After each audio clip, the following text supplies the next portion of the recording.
20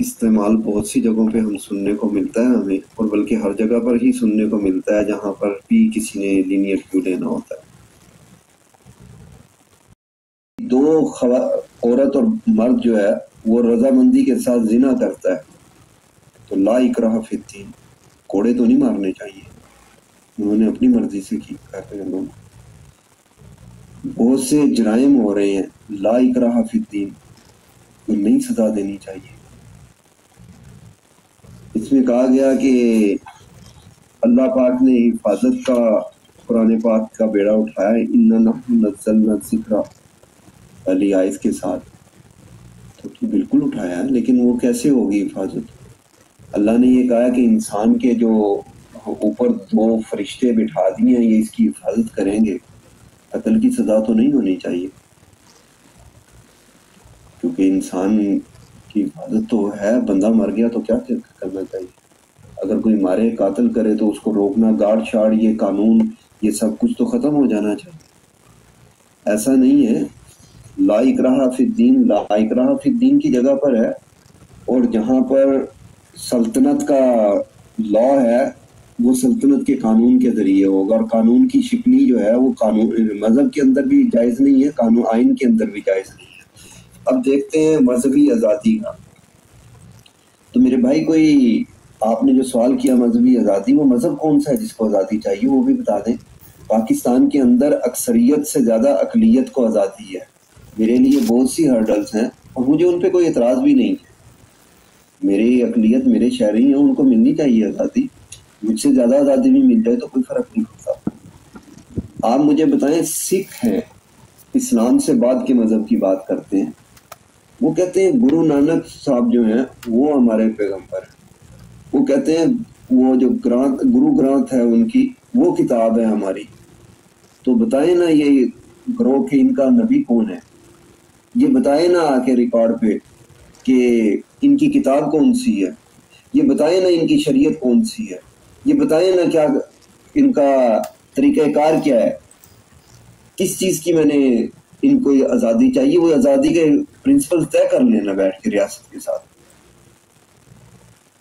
قرآن کو وہ کہتے ہیں یہ قرآن ہمارا ہے، مسلمانوں کا نہیں ہے، نبی کو وہ کہتے ہیں کہ جی احمد جو ہے نعوذ باللہ یہ ہمارے نبی کا نام تھا، قرآن میں اس لیے ذکر کیا گیا، وہ کہتے ہیں کہ جناب قرآن پاک مسلمان ہم ہیں تم نہیں ہو، وہ تو قومی اسمبلی کے اندر بھی بات کرتے رہے کہ مسلمان ہم ہیں تم نہیں ہو، جس ٹائم ان کا یہ فیصلہ ہو رہا تھا اس ٹائم بھی وہ یہی بات کر رہے تھے۔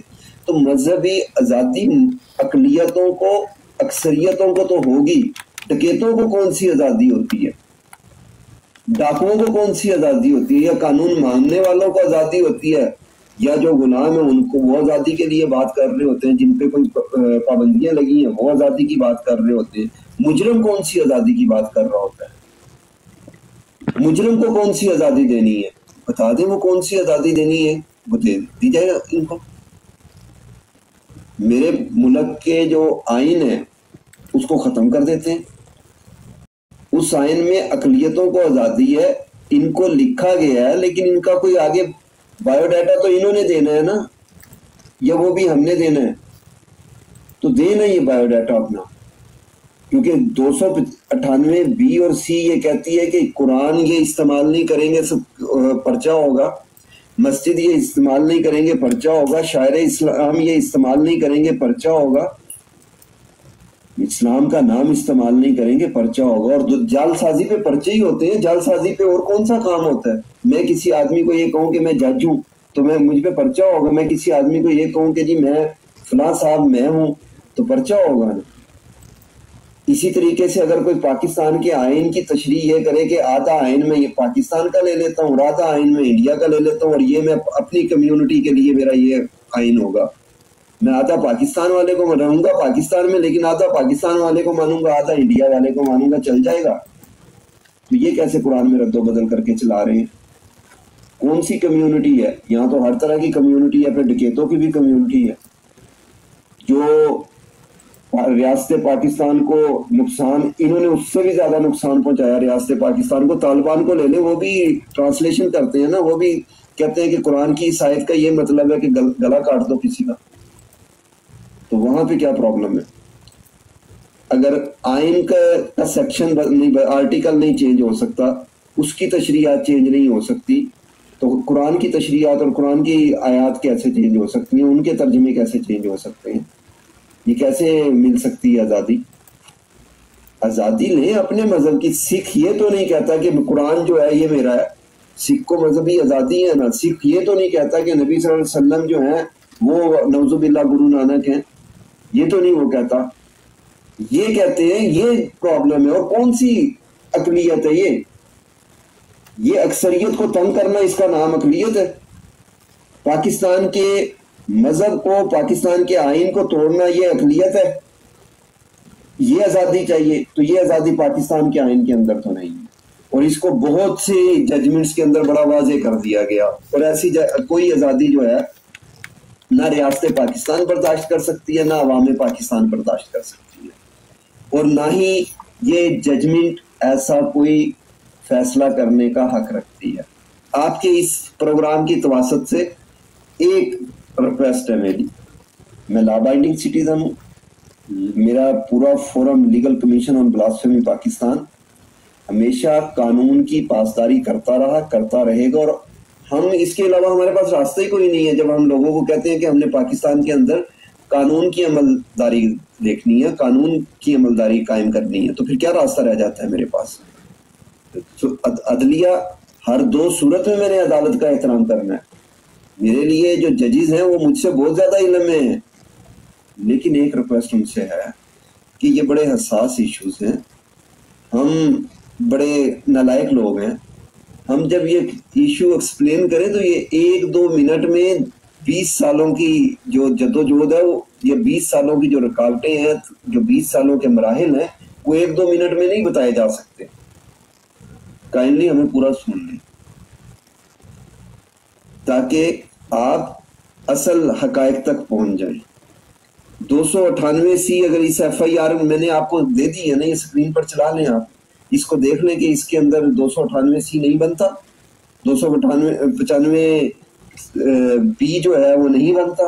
اس کی ورڈنگ کیا ہے؟ اس کی ورڈنگ پہ ہی بنتا ہے جہاں پہ لکھا جا رہا ہے کہ قرآن پاک ترجمہ، قرآن پاک مرزا طاہر تحریف شدہ ترجمہ قرآن پاک کے مصحف میر اسحاق جو سادہ لوگ بچوں کو پڑھا رہے ہیں. اور یہ جو ملزم پکڑا گیا جس کی ضمانت ہوئی ہے، یہ خود اس سے سارا نکلا کہ اس نے اتنے لوگوں کے اندر یہ جو مصحف ہے یہ تقسیم کیے. تو میری ہمبل ریکویسٹ یہ ہے کہ ہم نے عدالتوں کا احترام کرنا ہے. عدالتوں سے صرف اتنی گزارش ہے کہ وہ اس مسئلے کے لیے کوئی 3 کی بجائے ہمیں 10 منٹ دے دیا کریں. سن لیں، ہم آپ کے بچے ہیں. اس ملک کا امن ان چیزوں کے ساتھ وابستہ ہے. میرا امن نہیں ہے، میں کوئی حیثیت نہیں رکھتے، لیکن پاکستان کے آئین کا، پاکستان کے عدالتی سسٹم کا بنیادی مقصد معاشرے میں امن قائم کرنا ہے تاکہ یہ ملک ترقی کرے. عبدالرحیم صاحب، پروگرام کے لیے ٹائم دینے کا بہت شکریہ. آپ کی بڑی مہربانی، آپ نے مجھے ٹائم دیا. ناظرین، اچھا یہ تو ویڈیو آپ نے سن لی ہے، یہ ساتھ یہ والی ویڈیو بھی ساتھ چلانی ضروری ہے، تھوڑا سا یہ بھی سن لیں. چل کے ساتھ میں ہوں حسن رانا. ناظرین، کچھ دن قبل سپریم کورٹ کی جانب سے مبینہ طور پر قادیانیوں کے حق میں آنے والے فیصلے کے بعد پاکستان کے مسلمانوں میں شدید اضطراب اور غم و غصہ پایا جا رہا ہے. اس متنازع فیصلے کے آنے کے بعد جہاں مسلمان شدید بے چین ہیں، وہی قادیانی اور ان کے سہولت کار جشن منا رہے ہیں. اس تمام تر کیس کا پس منظر قادیانی کی ضمانت اور اس کے بعد پیدا ہونے والی صورتحال سے آپ کو آگاہ کرنے کے لیے اس خصوصی ویلاگ کو آپ تک پہنچایا جا رہا ہے. قصہ کچھ یوں ہے کہ قادیانی پاکستان کے آئین میں غیر مسلم اقلیت قرار دیے جانے کے بعد بھی آئین سے انحراف کرتے ہوئے اپنے آپ کو غیر مسلم اقلیت تسلیم نہیں کرتے، اور نہ ہی 1984 میں بنائے گئے قوانین 298 بی اور سی کو تسلیم کرتے ہیں. پاکستان میں قانونی طور پر قادیانی نہ تو اپنے مذہب کی تبلیغ کر سکتے ہیں اور نہ ہی کسی بھی صورت اپنے آپ کو مسلمان ظاہر کر سکتے ہیں. اس کے ساتھ ساتھ اپنی عبادت گاہوں کو مسجد اور اپنی عبادت کے طریقے کو نماز نہیں کہہ سکتے. لیکن ان دیگر پابندیوں کے ساتھ ساتھ قادیانی پاکستان میں نہ تو قرآن مجید چھاپ سکتے ہیں اور نہ ہی اس کو تقسیم کر سکتے ہیں، اور ان تمام تر قوانین کی توثیق سپریم کورٹ کے لارجر بینچ کے فیصلے میں کی جا چکی ہے۔ مگر ہم یہ دیکھتے ہیں کہ قادیانی ان تمام تر قوانین کی دھجیاں اڑاتے ہوئے نہ صرف اپنے آپ کو مسلمان ظاہر کرتے ہیں بلکہ اپنی عبادت گاہوں کو مسجد کی طرز پر بھی بناتے ہیں، اور اس کے ساتھ ساتھ قرآن مجید کے ترجمے میں تحریف بھی کرتے ہیں اور اس کی پاکستان میں اشاعت اور تباہ بھی کرتے ہیں۔ قادیانیوں کے تحریف شدہ ترجمہ قرآن اور تفسیر کے نسخوں میں سے ایک نام تفسیر صغیر ہے، جو کہ جھوٹے مدعی نبوت مرزا غلام قادیانی کے بیٹے مرزا بشیر الدین محمود کی لکھی ہوئی ہے، جس میں نہ صرف قرآن مجید کے ترجمے میں تحریف کی گئی ہے بلکہ قرآن مجید کے ترجمے اور تفسیر کے نام پر چھپنے والی اس تفسیر صغیر میں عقیدہ ختم نبوت کے خلاف اور مرزا غلام قادیانی کی جھوٹی نبوت کو بھی ثابت کرنے کی کوشش کی گئی ہے، معاذ اللہ۔ 2019 میں قادیانیوں کے مرکز چناب نگر میں قادیانیوں کے ادارے مدرسۃ الحفظ میں ایک تقریب کا انعقاد کیا گیا، جس میں نہ صرف تحریف شدہ ترجمہ قرآن کے نسخوں کو تقسیم کیا گیا بلکہ ہماری اطلاعات کے مطابق قرآن مجید کے تحریف شدہ ترجمے کے نسخوں کو پاکستان سے باہر بھی بھیجا گیا، اور جس کے خصوصی مناظر آپ اس وقت سکرین پر دیکھ رہے ہیں۔ قادیانی مرکز کے مدرسۃ الحفظ میں ہونے والی یہ تقریب قادیانی جماعت پاکستان کے رہنماؤں خالد شاہ، ملک خالد مسعود، سلیم الدین اور قادیانی مدرسۃ الحفظ کے پرنسپل مبارک احمد وغیرہ کی سرپرستی میں ہوئی۔ اس واقعے کے بعد 2022 میں مبارک احمد اور دیگر قادیانیوں کے خلاف 295B، 298C اور قرآن ایکٹ کی دفعات کے تحت FIR کا اندراج کیا گیا، مگر تقریباً 1 سال تک کسی بھی ملزم کو پولیس نے گرفتار نہیں کیا۔ جنوری 2023 کو تحریف ترجمہ قرآن کی اشاعت کے اس کیس میں چناب نگر سے قادیانی مدرسۃ الحفظ کے پرنسپل مبارک احمد کو پولیس نے گرفتار کر لیا، جس کے بعد قادیانی جماعت پاکستان کے شر پسند عناصر نے نہ صرف چناب نگر کی مین سڑک کو بلاک کر دیا بلکہ ان قادیانی شر پسند عناصر نے مبارک احمد قادیانی کو چھڑوانے کے لیے تھانہ چناب نگر میں دھاوا بول دیا، جس کے بعد مزید پولیس کی نفری طلب کرنے کے بعد حالات معمول پر آئے۔ تحریف شدہ ترجمہ قرآن کا یہ کیس سیشن کورٹ میں چلا۔ اس قادیانی مبارک احمد پر فرد جرم عائد کی گئی اور اس کے ساتھ ساتھ اس ملزم نے کیس کے دوران کسی بھی موقع پر یہ نہیں کہا کہ یہ جرم اس نے نہیں کیا۔ ہائی کورٹ سے ضمانت کی درخواست خارج ہونے کے بعد اس قادیانی نے سپریم کورٹ میں اس کیس کی ضمانت کے لیے مقدمہ دائر کیا، جس کے بعد ہم نے یہ دیکھا کہ کچھ دن قبل جسٹس فائز عیسیٰ نے اس قادیانی ملزم کو نہ صرف ضمانت پر رہا کر دیا بلکہ اس کیس کی FIR میں سے کئی اہم دفعات 298C، 295B اور قرآن ایکٹ کے سیکشن 7 اور 9 کو بھی نکالنے کا حکم دے دیا، جس کے بعد ہم نے یہ دیکھا کہ مسلمانوں میں نہایت تشویش اور غم و غصہ پایا جا رہا ہے۔ سپریم کورٹ نے اس فیصلے میں قرآن ایکٹ کی دفعات کو FIR سے نکالنے کا حکم دیا۔ تو میں آپ کو یہ بتاتا چلوں کہ پاکستان کے قوانین کے مطابق کوئی بھی شخص جس نے پاکستان میں قرآن مجید یا اس کے ترجمے کی اشاعت کرنی ہوتی ہے، اس کو سب سے پہلے قرآن بورڈ سے قانونی اجازت درکار ہوتی ہے۔ اس کے ساتھ ساتھ اس کو یہ بیان حلفی دینا پڑتا ہے کہ وہ قادیانی یا لاہوری قادیانی نہیں ہے۔ چیف جسٹس کی خدمت میں گزارش ہے کہ جب قادیانی قرآن ایکٹ کے تحت قرآن مجید کو چھاپ ہی نہیں سکتے تو آپ نے FIR سے قرآن ایکٹ کی دفعات کو نکالنے کا حکم کیسے دے دیا؟ قرآن بورڈ جو کہ حکومتی ادارہ ہے، اس کے فیصلے کے مطابق قادیانیوں کے تحریف شدہ ترجمہ قرآن پر مشتمل تفسیر صغیر توہین پر مشتمل مواد ہے، تو آپ نے FIR سے توہین قرآن کے قوانین 298B کو نکالنے کا حکم کیسے دے دیا؟ پاکستان کے قانون کے مطابق قادیانی اپنے آپ کو مسلمان ظاہر نہیں کر سکتے اور ساتھ ہی کسی بھی اسلامی مواد کو شائع نہیں کر سکتے، تو آپ نے FIR سے 298C کی دفعہ کو نکالنے کا حکم کیسے دے دیا؟ اب آپ نے اپنے فیصلے میں لکھا کہ پاکستان کے آئین کے آرٹیکل 20 کے تحت ہر شخص کو اپنے مذہب کی آزادی ہے، تو چیف جسٹس صاحب جس آئین کی کتاب میں یہ آرٹیکل 20 لکھا ہوا ہے، اس کے آرٹیکل 20 کے شروع میں یہ بھی لکھا ہوا ہے کہ یہ آرٹیکل 20 قانون کے تابع یعنی سبجیکٹ ٹو لا ہے، اور پاکستان کا قانون یہ ہے کہ قادیانی اپنے مذہب کی تبلیغ نہیں کر سکتے۔ جہاں تک مذہبی آزادی اور قادیانیت کا تعلق ہے تو کیا قادیانی آئین میں درج اپنی حیثیت بطور غیر مسلم اقلیت کو تسلیم کرتے ہیں؟ جی نہیں، وہ تو آئین کی خلاف ورزی کرتے ہوئے دھونس اور زبردستی سے اپنے آپ کو مسلمان ظاہر کرتے ہیں، بلکہ ان کی اپنی کتابوں میں درج ہے کہ قادیانیوں یعنی احمدیوں کے علاوہ تمام مسلمان کافر ہیں۔